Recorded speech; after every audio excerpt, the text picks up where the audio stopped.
கடந்த 7 தசாப்தங்களாக திறந்தவெளி சிறைச்சாலையாக்கப்பட்ட பாலஸ்தீனத்தில், குறிப்பாக காசாவில் வாழ்ந்த பாலஸ்தீனியர்கள் இன்று மிக மோசமான மனித கொடூரத்தின் சாட்சியங்களாக மாறியுள்ளனர். ஹிட்லரின் இனப்படுகொலைக்கு பலியாகி துரத்திவிடப்பட்ட ஜூதர்களுக்கும் உலகெங்கும் பறந்து வாழ்ந்த ஜூதர்களுக்கும் வாக்களிக்கப்பட்டதாக சொல்லப்படும் பாலஸ்தீனத்தில் அடைக்கலம் கொடுக்கப்பட்டது. இன்று அடைக்கலம் புகுந்தவர்கள் அங்குள்ள அந்த மண்ணை விட்டு நீங்காத பாலஸ்தீனியர்கள் மீது இனப்படுகொலையை புரிகின்றது இஸ்ரேலிய ராணுவம். காசாவில் இருந்தே பாலஸ்தீனியர்களை ஒழித்து கட்டுவதற்கு அதிநவீன ஆயுதங்களை மட்டும் இஸ்ரேலிய கொடுங்கோல் அரசு பயன்படுத்தவில்லை. அவர்களுக்கு கிடைக்கும் தண்ணியை நிறுத்தினர், உணவை நிறுத்தினர், பான் ரொட்டி தயாரிக்கும் வெதுப்பகங்களை குறிவைத்து தாக்கினர், வாழ்விடங்களை தரைமட்டமாக்கினர் மற்றும் வீதிகளை கிளறி நாசம் செய்தனர். கழிவுகளை பரவவிட்டு தொற்று நோய்கள் பரவச் செய்தனர். யாரும் மருத்துவமனைக்கு சென்று சிகிச்சை பெற்று விடாதபடி மருத்துவமனைகளை அழித்தனர். காலனித்துவ காலத்தில் ஐரோப்பிய வெள்ளை இன மேலாதிக்கவாதிகள் உலகெங்கும் சென்று இன அழிப்பு செய்து அந்த நாடுகளை சுரண்டி கொள்ளையடித்து தங்கள் செல்வத்தை வளர்த்தனர். அமெரிக்காவில் செவ்விந்தியர்கள் என்று அழைக்கப்பட்ட பூர்வக்குடிகள் அழித்தொழிக்கப்பட்டனர். ஆஸ்திரேலியாவில்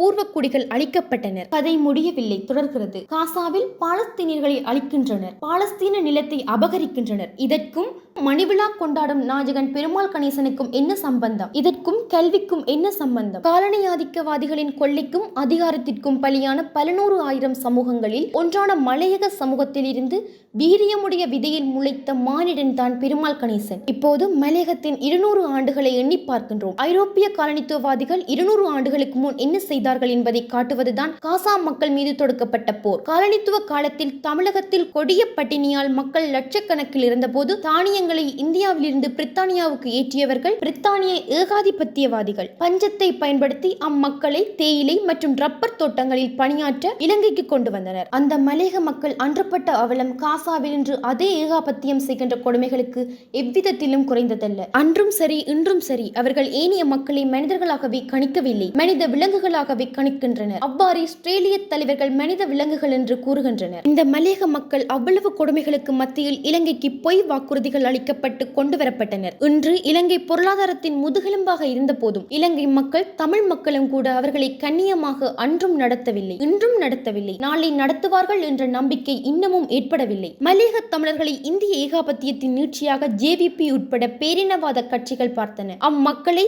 தங்கள் எதிரிகளாக பார்த்து இன்றும் தோட்ட அடிமைகளாக நடத்துகின்றனர். தமிழ் மக்களுக்கும் அந்த மக்களை கள்ளத்தோணிகள், வடக்கத்தையான் என்றெல்லாம் முத்திரை குத்தி தங்கள் அடிமைகளாகவே தொடர்ந்தும் வைத்திருந்தனர். பின் நாட்களில் படித்த வாலிபர் திட்டத்தின் கீழ் ஜாழ் மேட்டுக்குடிகள் கிளிநொச்சியில் பெற்றுக்கொண்ட காணிகளுக்கு, தோட்டங்களுக்கு படிக்க வாய்ப்பளிக்கப்படாத மலையக மக்கள் தோட்டக்காரர்கள் ஆகினர். இவர்களில் சில லட்சம் பேர் தமிழகத்துக்கு திருப்பி அனுப்பப்பட்ட போதும் அங்கும் அவர்கள் 2ஆம் தர பிரஜைகளாகவே வாழ நிர்பந்திக்கப்பட்டனர். வறுமை தலைவிரித்தாடும் உத்தரப்பிரதேசத்தில் 1000 கோடி இந்திய ரூபாயில் ராமர் கோயிலை கட்டி மக்களுக்கு நாமம் போடும் இந்திய பிரதமர் நரேந்திர மோடி அங்கு பாடசாலைகளையோ தொழிலகங்களையோ அமைக்க தயாரில்லை. ராமர் கோயிலை கட்டி மக்களை முட்டாளாக வைத்திருந்தால் மட்டுமே தாங்கள் தலைவர்களாக இருக்கலாம் என்ற சமன்பாட்டை உணர்ந்த பழுத்த அரசியல்வாதி அவர். ஜாழ் மேட்டுக்குடியின் நீட்சியாக இருக்கும் தமிழரசு கட்சிக்கு தற்போது தலைவரான எஸ். ஸ்ரீதரனும் மோடியின் சமன்பாட்டையே நம்புகின்றார். இவற்றுக்கு மாறாக தனது சமூகத்தின் மத்தியில் மூட நம்பிக்கைகளை களைந்து அம்மக்களை அறியாமை எனும் அடிமை தலைகளில் இருந்து நீக்குவதை தன் வாழ்வியலாக மாற்றிக்கொண்டவர் அதிபர் பெருமாள் கணேசன். பெயர் பெற்ற பாடசாலைகளுக்கு போட்டி போட்டு செல்லாது பின்தங்கிய பிரதேசங்களில் பாடசாலைக்கு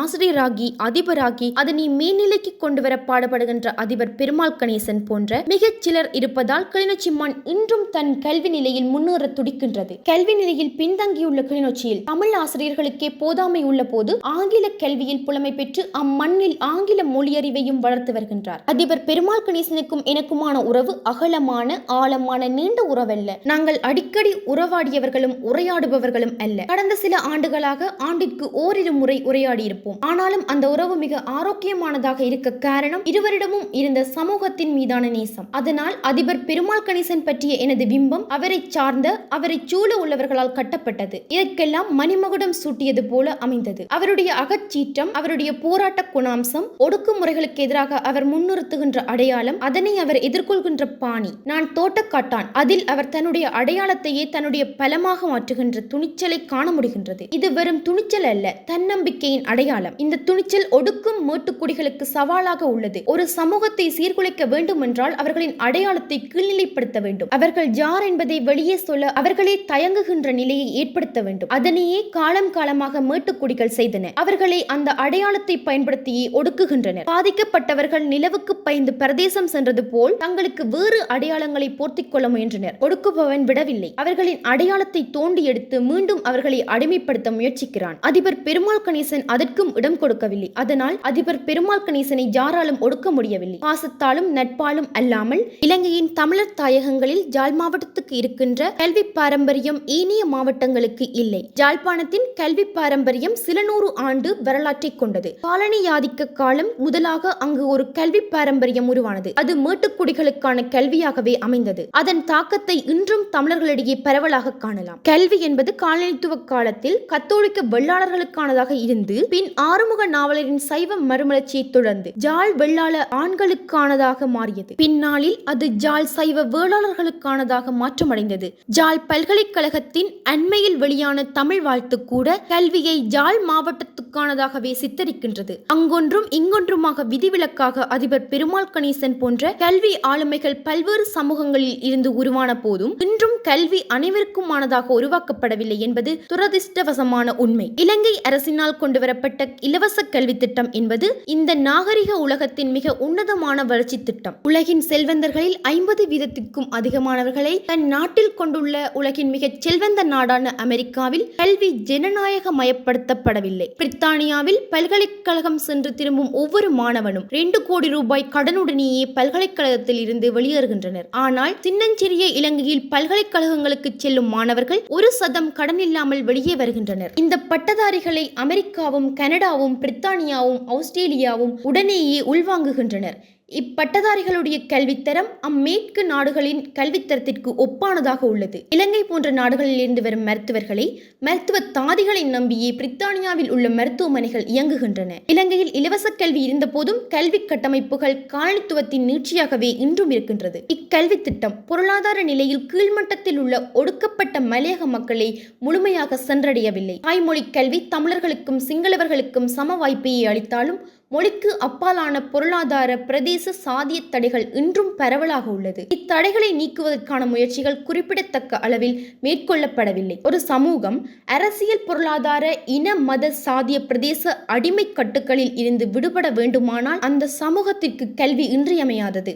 ஆனால் ஆண்டாண்டு காலமாக நூற்றாண்டு காலமாக ஒடுக்குமுறைக்கு தொடர்ச்சியாக உட்பட்ட ஒடுக்கப்படும் சாதிகளும் மலையக மக்களும் அவர்களுடைய குழந்தை பருவம் முதலே கனவுகள் மிதிக்கப்பட்டு ஒடுக்கப்பட்டு அவர்களுக்கு விதிக்கப்பட்டது இதுதான் என்று நம்ப வைக்கப்பட்டு வளர்க்கப்படுகின்றனர். அவர்களது தன்னம்பிக்கைகள் முளையிலேயே கிள்ளி எறியப்படுகின்றது. காலனித்துவத்தின் நீட்சியாக உள்ள இலங்கை கல்வி கட்டமைப்பு இங்குள்ள அதிகார கட்டமைப்புக்கு சேவகம் செய்கின்ற வகையிலேயே ஏற்படுத்தப்பட்டுள்ளது. அதுவே பிரித்தானிய கல்வி கட்டமைப்பாகவும் உள்ளது. அதன்படி கல்வியில் மேல்நிலை அடையக்கூடியவர்களை மட்டும் வளர்த்தெடுத்து பயன்படுத்திக் கொள்ளும் இம்முறை ஏனையவர்களை பற்றி கணக்கெடுப்பதில்லை. இவ்வாறான சிந்தனை முறைகளில் பாரிய மாற்றம் ஏற்பட்டு உயர்கல்வி வரை அது அனைவருக்குமான வகையில் ஜனநாயக மயப்படுத்தப்படாவிட்டால் சமூக ஏற்றத்தாழ்வுகளும் முரண்பாடுகளும் ஒடுக்குமுறையும் இன்னும் ஆண்டாண்டு காலத்திற்கு தொடரும். துரதிர்ஷ்டவசமாக கல்வியில் மேல்நிலை அடைபவர்கள் பெரும்பாலும் மேட்டுக்குடியினராகவே இருக்கின்றனர். ஏனெனில் அவர்களுக்கு அந்த கல்வி கட்டமைப்பில் வெற்றி பெறுவதற்கான தடைகள்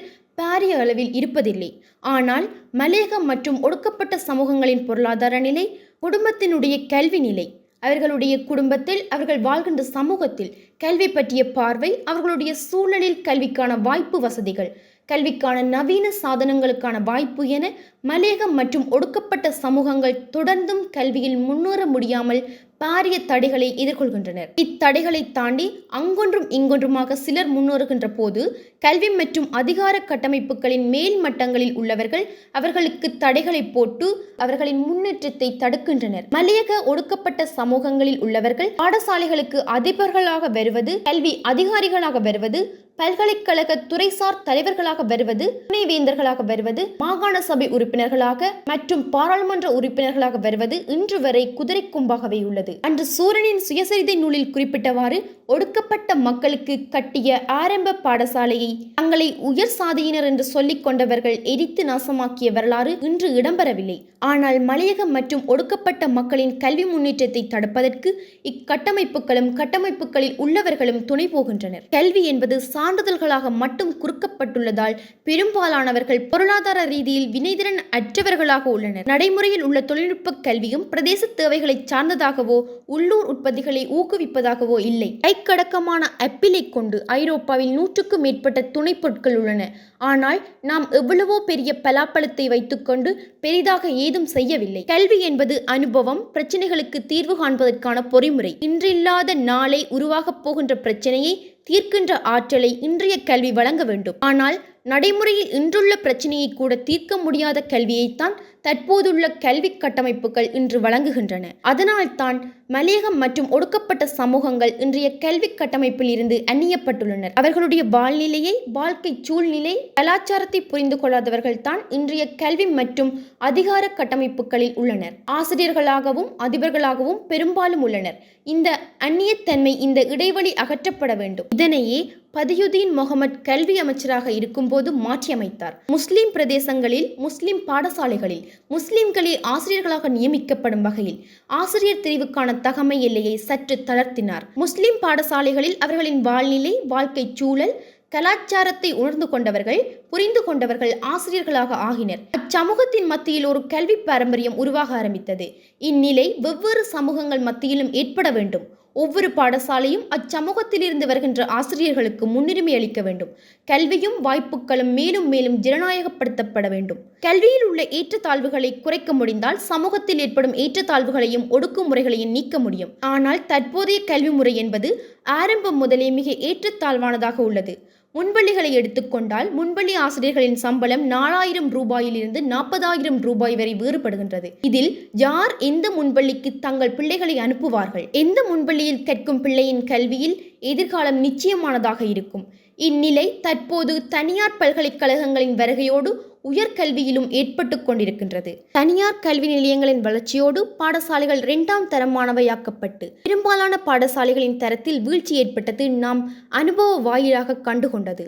தனியார் மருத்துவமனைகளின் வளர்ச்சியும் இதனையே காட்டுகின்றது. அதேபோல் தனியார் பல்கலைக்கழகங்களின் வளர்ச்சி அரச பல்கலைக்கழகங்களின் தர வீழ்ச்சியை இன்னும் ஊக்குவிக்கும். அரச பாடசாலைகளை, அரச பல்கலைக்கழகங்களை தரமுயர்த்தாமல் கல்வியை தனியார் கைகளில் ஒப்படைப்பது நீண்ட காலத்தில் கல்வியில் தற்போதுள்ள ஏற்றத்தாழ்வுகளை மேலும் அதிகரிக்கவே வழிவகுக்கும். மலையக மக்களுக்கு, பொருளாதார ரீதியில் கீழ்நிலையில் உள்ள மக்களுக்கு, ஒடுக்கப்பட்ட மக்களுக்கு கல்வியை எட்டாக்கனியாக்குவதற்கான முயற்சியாகவே இது அமையும். இதனை தடுப்பதற்கு அதிபர் பெருமாள் கணேசன் போன்ற தீர்க்கமான சிந்தனையுடையவர்கள் பலர் பல்வேறு சமூக மட்டங்களில் இருந்தும் உருவாக்கப்பட வேண்டும். அவர்கள் பிற்படுத்தப்பட்ட பிரதேசங்களில், பாடசாலைகளில் தங்கள் சேவையை ஆற்ற வேண்டும். பொறுப்பான பதவிகளில் அதிபர் பெருமாள் கணேசன் போன்ற பொறுப்பான மனிதர்கள் அமர்வது மட்டும் வளமான ஏற்றத்தாழ்வற்ற சமூக உருவாக்கத்திற்கான முன் நிபந்தனையாக இருக்க முடியும். அதிபர் பெருமாள் கணேசனின் இந்த மணிவிழா அவருடைய கடந்த கால கல்வி போராட்டத்தை நினைவு கூறவும், அவருடைய அடுத்த இலக்கை செயற்திட்டத்தை திட்டமிடவும் உதவும். அண்மைய எதிர்காலத்தில் இவர் ஓய்வு பெற முடியாது. இவருக்கான பொறுப்புகள் அதிகம்.